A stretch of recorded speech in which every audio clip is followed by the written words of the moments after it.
Life has a way of transforming in the blink of an eye.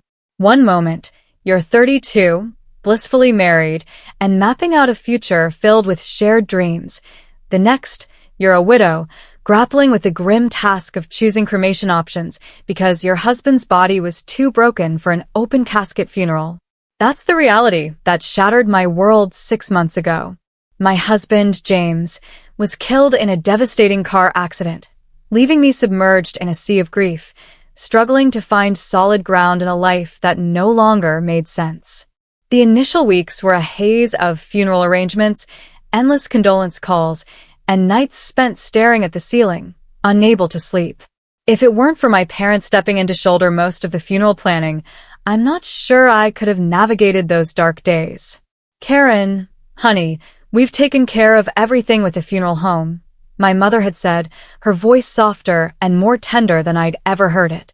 You just focus on yourself right now. Those words, simple yet heavy with care, were a lifeline in the storm. I also found solace in a support group for those who had lost loved ones. Every Tuesday evening, I'd sit in a circle with strangers who understood the hollow, aching void in my chest. Some days are harder than others. I confessed during one session, my voice barely rising above a whisper. Sometimes I wake up and for a fleeting moment, I forget he's gone. Maria, a kind woman who had lost her husband 2 years prior, reached over and squeezed my hand. That's normal, sweetie, she said gently. The grief comes in waves. As the months crept by, I began to tackle the practical matters James had left behind. He had ensured I was well provided for, a cozy house in the suburbs, a sleek apartment downtown, and a substantial bank account. I could have walked away from my job at the marketing firm, but the thought of rattling around in our empty house all day made my skin crawl. Instead, I transitioned to part-time work, just enough to keep my mind engaged without overwhelming me. Surprisingly, the most profound change came in my relationship with my parents.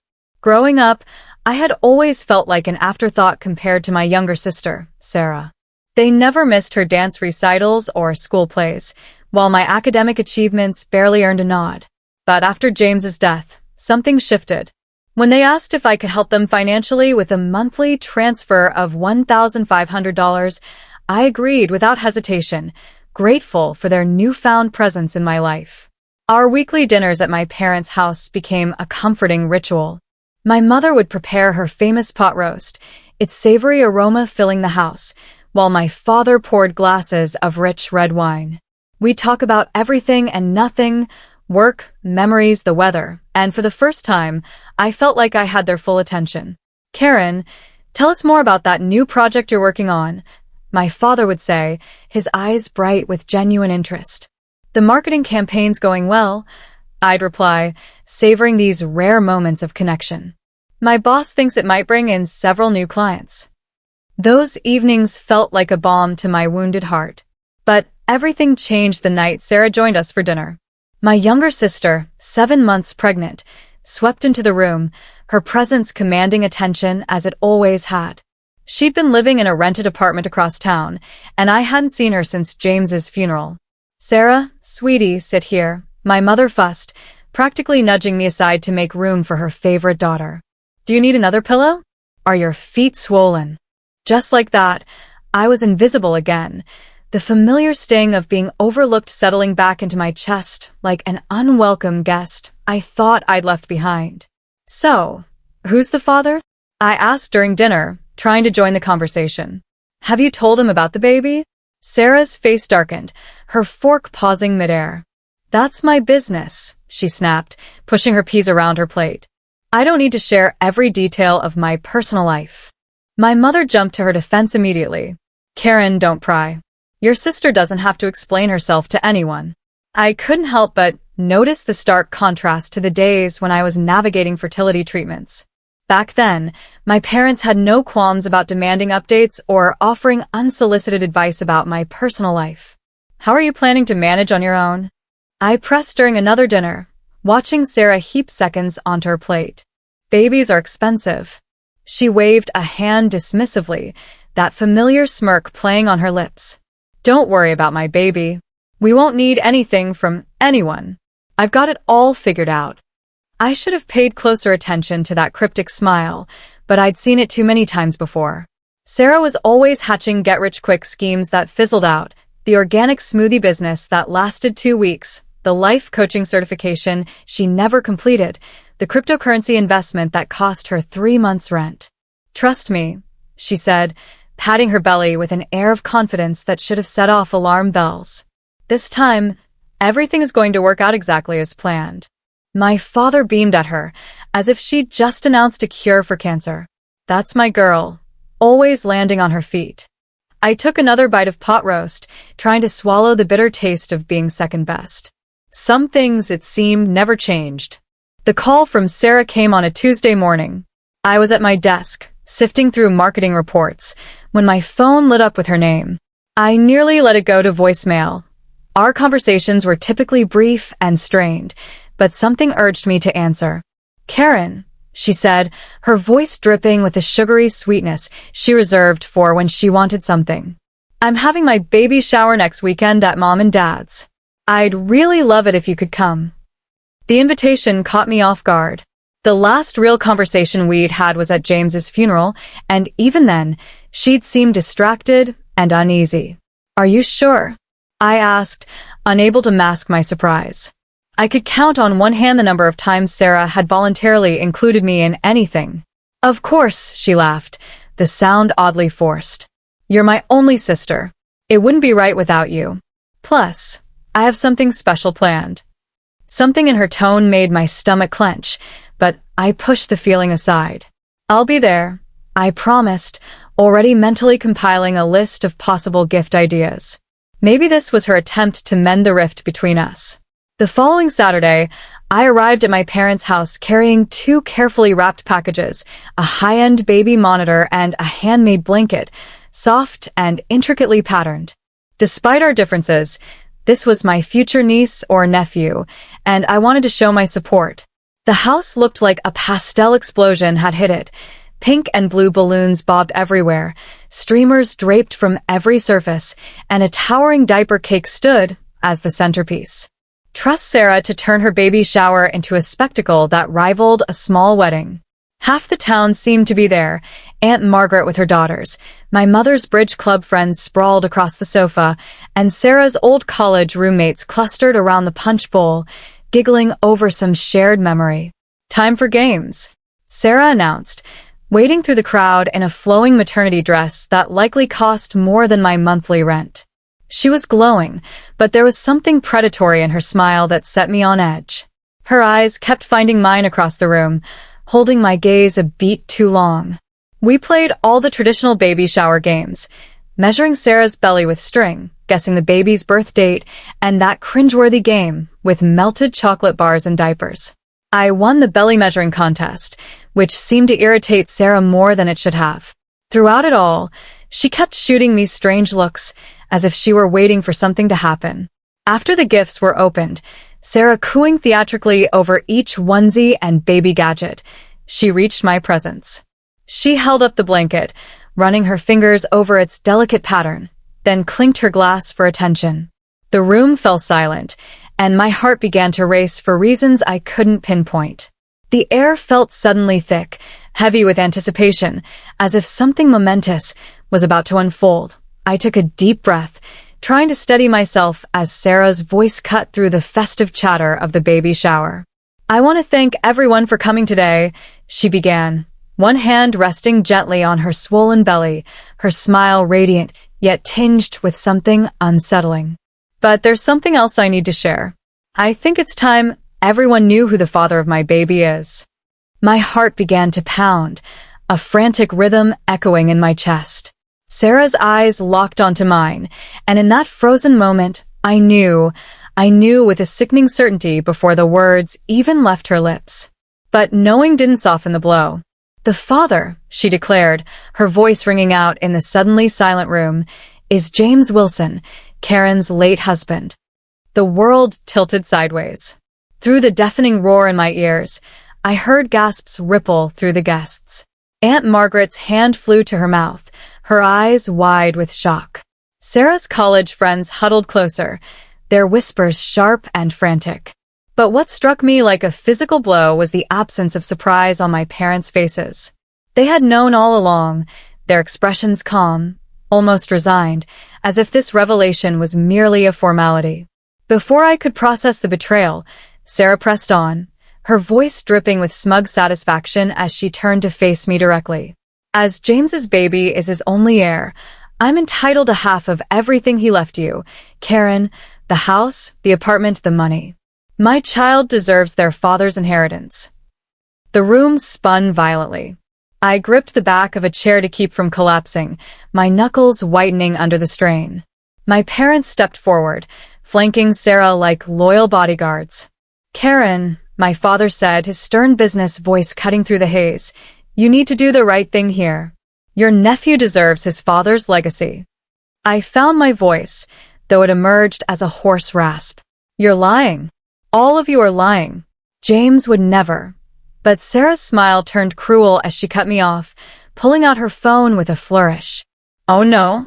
Then how do you explain these? She asked, holding up the screen. My world collapsed all over again.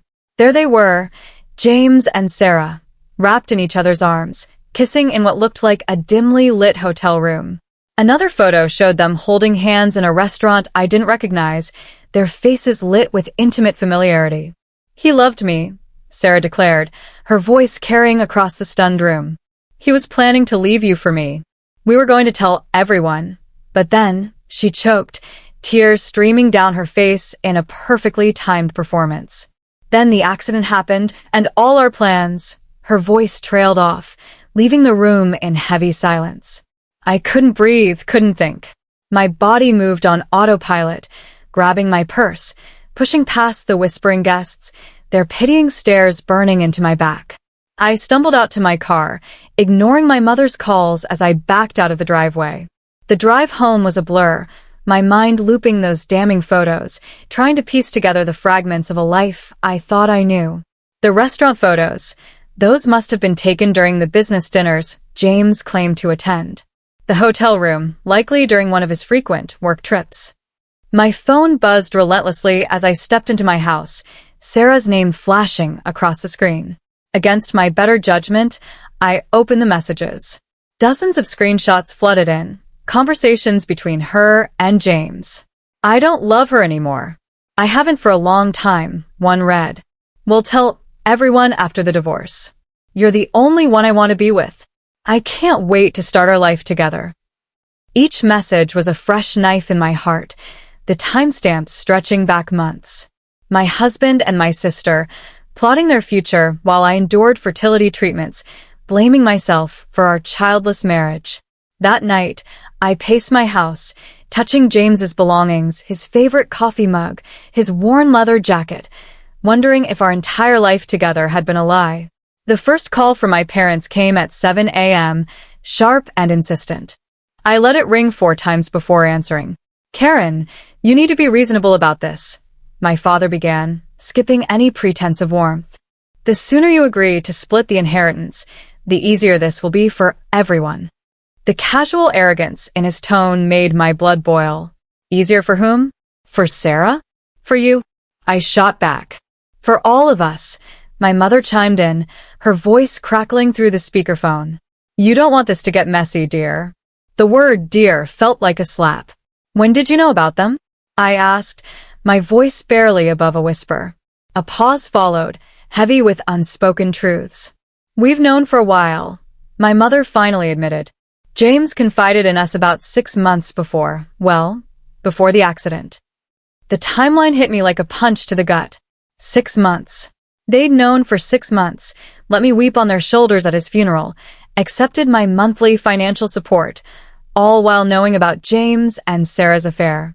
Traitors, I whispered, the word cold and final. All of you. I hung up and blocked their numbers, my hands trembling as I opened my banking app. Without hesitation, I canceled the monthly transfer to their account. Let them ask their precious Sarah for money. 2 weeks passed in a fog of missed calls and ignored texts. Then came Sarah's email, its tone chillingly formal. She'd sue if I didn't voluntarily surrender half of everything. The word voluntarily felt like a curse, a mockery of my pain. I couldn't bear to respond, couldn't bear to dwell on James's betrayal or the likelihood that others, friends, neighbors, had seen them together while I remained blissfully ignorant. At work, the whispers became unbearable. Pitying glances from some colleagues, barely concealed smirks from others. Tom, my boss, and one of the few true friends I had left, called me into his office after I broke down during a client meeting. "Take some time off," he said gently. "Paid or unpaid, whatever works for you. Your job will be here when you're ready." I nodded, grateful, and packed at my desk that day. The next few weeks blurred into a haze of isolation. I became a hermit in my own home, ordering groceries online, ignoring the doorbell, and spending hours staring at old photos, searching for signs I'd missed. Every happy memory, our wedding day, lazy Sunday mornings, vacations by the sea, now felt like a cruel mockery, tainted by the knowledge that James had been living a double life with my own sister. Then, via a Facebook notification, I learned Sarah had given birth to a boy. The photo showed her beaming in a hospital bed, my parents hovering proudly over their new grandson. The baby was wrapped in the cream-colored blanket I'd knitted for the shower, a deliberate jab that cut deeper than I expected. I closed the app before reading the comments, but not before noticing she'd named him James Jr. A week later, a thick manila envelope arrived, a court summons. My hands trembled as I opened it, already knowing what I'd find. Sarah was suing for half of everything James had left me, claiming her son's right to his father's inheritance. The legal language was cold and precise, demanding the house, half the money, and partial ownership of the downtown apartment. I spent 3 days researching lawyers before choosing Richard Martinez, highly recommended for complex inheritance cases. "Miss Wilson," he said, shuffling papers at his desk, his expression carefully neutral, "I have to be honest. Your sister has compelling evidence of a long-term relationship with your late husband, text messages, photos, witness statements, including your own parents." He paused, adjusting his wire-rimmed glasses. In inheritance cases like this, proof of an intimate relationship combined with a biological child, well, the courts tend to be sympathetic. I was still reeling from this devastating news when my phone rang that evening. "Unknown number," the screen read. "Hello, is this Karen Wilson?" A woman's voice asked, unfamiliar, yet striking a chord of recognition. Something in her cadence, her tone, made my heart skip. "I'm Elizabeth Parker, James's mother." The world tilted again. I gripped the kitchen counter for support. "That's impossible," I whispered. "James was an orphan. He told me his parents died when he was young, that he grew up in foster care." "Another one of his lies, I'm afraid," she replied, her voice bitter but not unkind. "Would you be willing to meet with me? There are things you need to know, things that might help you." We arranged to meet the next morning at a small downtown cafe, Neutral Ground. I arrived early, my stomach in knots, ordering a coffee I couldn't drink. When Elizabeth walked in, I nearly dropped the cup. The resemblance was uncanny. James's eyes, his smile, even the way she carried herself with that same fluid grace I'd always admired in him. "I was at the funeral," she said after we settled into a corner booth, far from prying ears. "Back row, black dress and veil. I couldn't bring myself to approach you then." James and I hadn't spoken in years.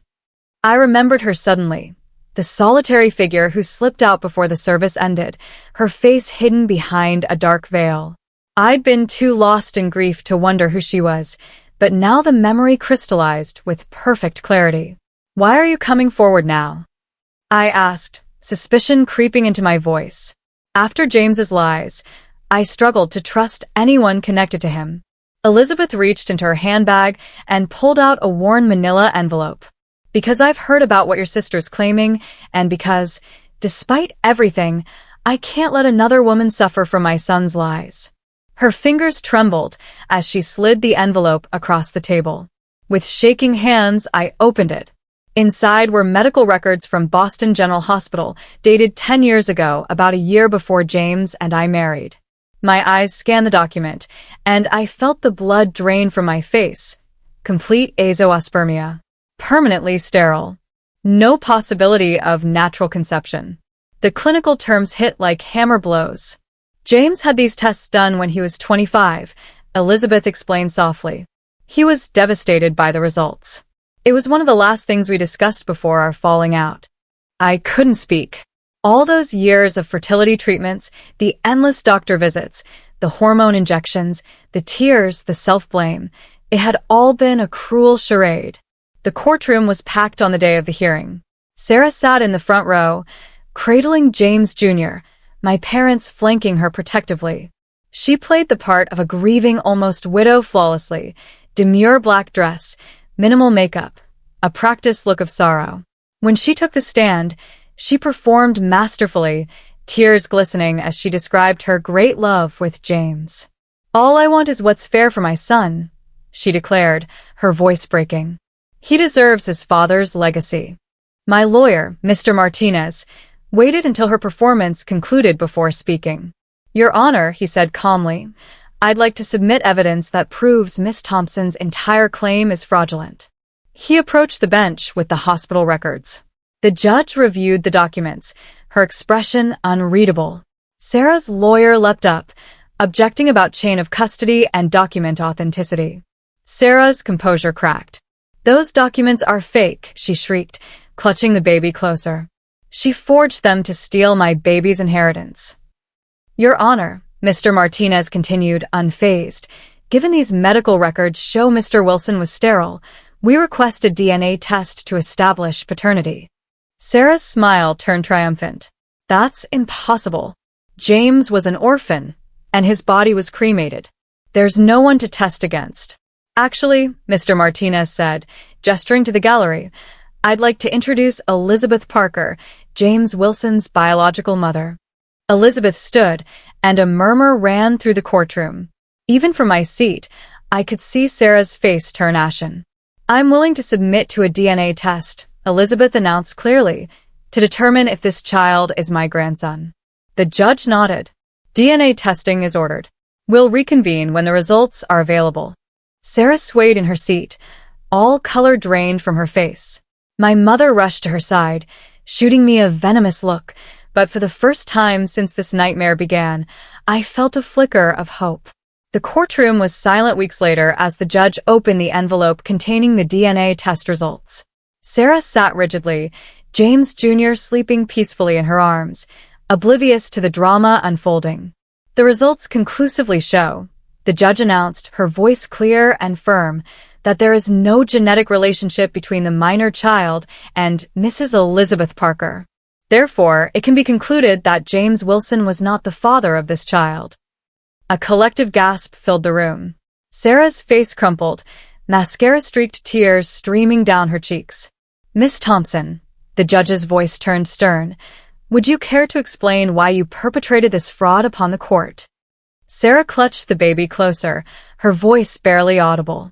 "I was seeing several men at the time. When James died and was cremated, I thought no one would ever know. He had money, and I needed," her voice broke, but the judge's disapproval was palpable. "So you attempted to defraud your own sister," she said, "and used your parents as unwitting accomplices in this scheme." Sarah's sob was pitiful. "I just wanted security for my baby." But her performance had lost its power. Even my parents looked stunned, finally grasping the depth of her deception. The judge's ruling was swift and unequivocal. This court finds in favor of the defendant, Karen Wilson. All claims to Mr. Wilson's estate by Sarah Thompson are dismissed with prejudice. As I left the courtroom, the weight of betrayal still heavy but tempered by vindication, I felt Elizabeth's hand on my shoulder. "You're stronger than you know," she said softly. For the first time in months, I believed it. The judge's voice echoed in the courtroom, sharp and final. "All claims to Mr. Wilson's estate by Sarah Thompson are dismissed with prejudice. Miss Thompson, you're fortunate that Mrs. Wilson hasn't pressed criminal charges for attempted fraud." The words hung in the air, a legal gavel slamming shut on Sarah's scheme. Her face, once a mask of calculated sorrow, was now streaked with tears, her carefully curated facade crumbling under the weight of her exposed lies. I felt no satisfaction, only a hollow relief as I gathered my things and walked out of the courtroom, the whispers of onlookers fading behind me. Outside, the late afternoon sun cast long shadows across the courthouse steps. My parents approached, their faces etched with a mixture of guilt and desperation. My mother's eyes were red-rimmed, tears spilling freely down her cheeks, while my father looked older than I'd ever seen him, his shoulders slumped under the weight of the day's revelations. "Karen, sweetheart," my mother said, reaching for my hand, her voice trembling with emotion. "We had no idea Sarah was lying. We can make this right. We've been struggling since you stopped the monthly transfers." Her words, meant to plead, only ignited the ember of anger I'd been carrying for weeks. I held up a hand, cutting her off. "Don't. Just don't." My voice was steady, surprising even myself with its resolve. I pulled out my phone, my fingers moving with deliberate precision as I blocked their numbers right there on the courthouse steps. Without a backward glance, I turned and walked away, the sound of my mother's sobs fading into the background. I didn't need their apologies or their excuses, not anymore. Elizabeth was waiting by my car, her presence a quiet anchor in the storm of my emotions. "Are you okay?" she asked softly, her eyes, James's eyes, searching my face with genuine concern. I surprised myself with a laugh, brittle but real. "You know what? I think I actually am. Or I will be." I took a deep breath, the crisp air grounding me. I've been thinking that apartment downtown that James left me, I never liked it much. Too many memories, too much of him, in every corner. But maybe you'd like it. Her eyes widened, a flicker of disbelief crossing her face.